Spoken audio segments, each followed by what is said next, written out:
नमस्ते, मैं हूं संजय दीक्षित और आप देख रहे हैं दी जयपुर डायलॉग्स। याद दिला दें आपको, टीजेडी स्पोर्ट्स और टीजेडी क्लिप्स हमारे जो दो नए चैनल हैं उनको तुरंत सब्सक्राइब करें। साथ में हमारी चैनल को दी जयपुर डायलॉग्स को भी सब्सक्राइब करें, बेल आइकॉन दबाएं और हमारे मर्चेंडाइज स्टोर आपड़ा पर जाके अपने पसंद की हुडीज़ अवश्य देखें। एनआईटी श्रीनगर फिर से समाचारों में है। मैं इसलिए कह रहा हूँ फिर से समाचारों में है क्योंकि एक बार पहले भी ये समाचारों में आया था। आपको ध्यान हो, जब तिरंगे झंडे को लेकर यहाँ पर एक बवाल हुआ था, लेकिन वह समय था महबूबा मुफ्ती का। और उस समय भारत के जिन बच्चों ने उस एनआईटी श्रीनगर में तिरंगा झंडा उठाया था, उनका ज़बरदस्त दमन हुआ था, उनकी पिटाई तक हुई थी और उनके साथ असहनीय अत्याचार हुए थे। लेकिन उसके बाद फिर धारा 370 हटा दी गई, निष्प्रभावी कर दी गई और यह उम्मीद जगी थी कि भाई किसी भी प्रकार से ये जो कश्मीर है वो भारत के मुख्य धारा में समाहित हो जाएगा। लेकिन अब जो एनआईटी श्रीनगर में जो तात्कालिक घटना हुई है उसको देखकर बिल्कुल नहीं लगता कि ऐसा कुछ भी हुआ है। और इसके लिए श्रीनगर में जो तत्व बैठे हैं वो तो उसके लिए उत्तरदायी हैं ही, जिम्मेदार हैं ही। लेकिन जो भारत सरकार ने सोच रखा है कि ये जो जिहादी मानसिकता है उसको प्रेम से जीता जा सकता है, उसकी भी सीमाएं उजागर हो गई हैं। आपको पता है, इस बारे में भी 2-3 दिन पहले ही हमने एक वीडियो किया था। डॉक्टर एसपी वैद जो डीजीपी थे जम्मू और कश्मीर पुलिस के, और उन्होंने भी यही कहा था कि भैया ये जो पुराना दुल्लत डॉक्ट्रिन है ना, कि जिसमें जो है हुर्रियत वालों को ख़रीद लिया जाता था और जमात इस्लामी वालों के साथ में मांडवाली कर ली जाती थी और उसके बाद फिर वो जैसे भी रुष्ट होते थे उनको तुरंत उनका तुष्टीकरण किया जाता था। तो ये जो तुष्टीकरण कुछ दिनों पूर्व से आरंभ हुआ है, विशेषकर जो हमारे वर्तमान लेफ्टिनेंट गवर्नर हैं मनोज सिन्हा जी, उनके समय में जो वो तुष्टीकरण का एक कार्यक्रम आरंभ हुआ है, उस तुष्टीकरण के कार्यक्रम की परिणति आप इस एनआईटी श्रीनगर के इस सरतन से जुदा वाले कार्यक्रम में देख रहे हैं। कहने के लिए तो जो महाराष्ट्र का जो लड़का है एनआईटी श्रीनगर में पढ़ता है, उसने मोहम्मद हसन यूसुफ जो हमास का एक चीफ है और उसके बेटे ओसामा हसन यूसुफ की कही हुई एक क्लिप शेयर की। उस क्लिप में वो क्या करता है? उस क्लिप में वो वही बात करता है जो लगातार मुस्लिम विश्व में, यानी मुसलमान दुनिया में लगातार जिसकी चर्चा होती रहती है और जिसकी चर्चा करने से भारतीय मुसलमान विशेषकर से दूर भागता है। क्यों दूर भागता है भाई? तुम्हारी हदीसें गलत हैं क्या? यदि है ऐसा तो तुम कह दो कि तुम्हारी हदीसें बदल दी जानी चाहिए, कि हज़रत आयशा ने जो कुछ स्वयं के मुखारविंद से कहा और जो 5134 नामक हदीस में सही बुखारी में दर्ज है, कह दो कि वह झूठ है। या सही मुस्लिम में वो भी सही हदीस है 1422 भी, कह दो कि वो गलत है। या नसाई, कह दो कि वो गलत है। अब ये जो ओसामा हसन यूसुफ है वो क्या रहा है? वो यही तो कह रहा है ना, वो अपने नबी के बारे में बात कर रहा है और वो अपने नबी से जो उसकी नाइत्तेफाकियाँ हैं वो कह रहा है। अच्छा, वो जो क्लिप है वो कोई महीने भर हो गया जब हमास ने हमला किया था, उसके बाद से वो वायरल है। कल तो उसकी नई क्लिप आई है जिसमें वो ये कह रहा है कि भैया ये हमास वाले जितने भी हैं इनको सबको मार डालो और मेरे पिता को भी मार डालो, क्योंकि इनका कोई उपाय नहीं है।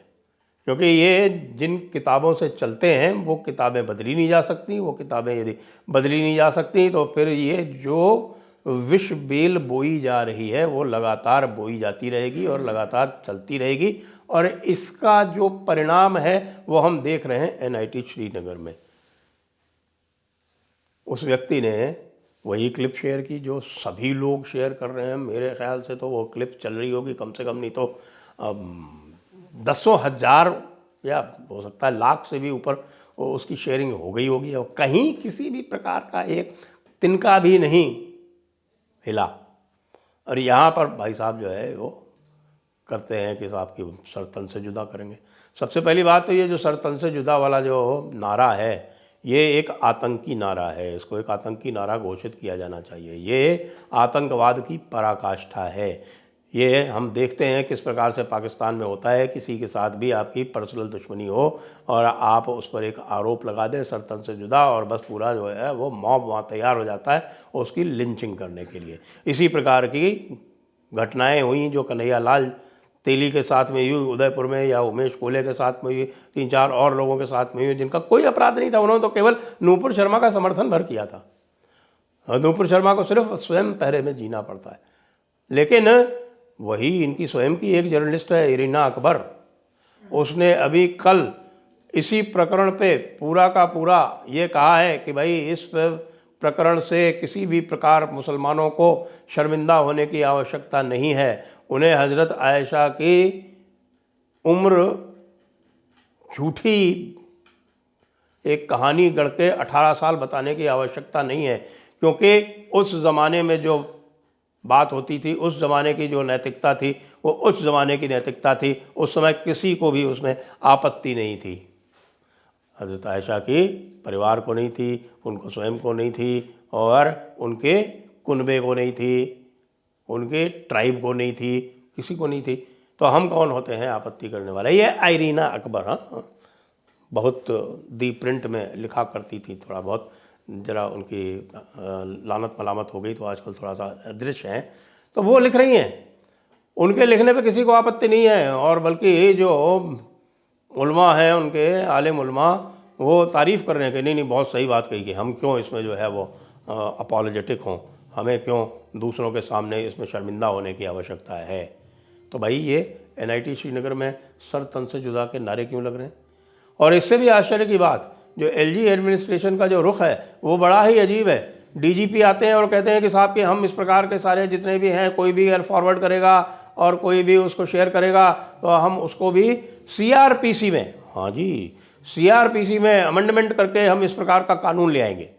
अब मुझे पता नहीं कि भाई DGP साहब जो कुछ कह रहे थे वो सीरियसली कह रहे थे। कई बार तो हम प्रशासन में रहे हैं, हमें पता है कि ऐसी चीज़ें जो हैं वो ध्यान भटकाने के लिए की जाती हैं।